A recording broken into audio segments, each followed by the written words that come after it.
દેવનો ગુનો કરો, ગમે તે દેવનો ન્યાય, ગમે તે રીતનો ગુનો હોય, થાપ વગાડવા હોય, કોઈનું અહિત કર્યું હોય, કોઈનું અહિત કરેલું હોય,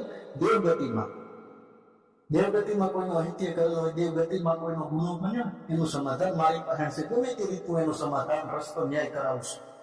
હે ભાઈ, પણ એક જ વાતનું લોકોને ખબર હશે, જાણતા હશે, એક જ વાતનું મારી પાસે ન્યાય નહીં, એનો રસ્તો કોઈ નહીં કરાવે. એક જ મા બાપનો નિહાકો લીધો છે તમે જગતની અંદર, એને અવશ્ય દંડ છે. એનો ગુનો જે કર્યો છે ને મા બાપનો દેહમાં, એને અવશ્ય ભોગવવું પડશે. એનો કોઈ ગુનાનું સમાધાન ચાહે કોઈ જગ્યાએ નહીં થાય.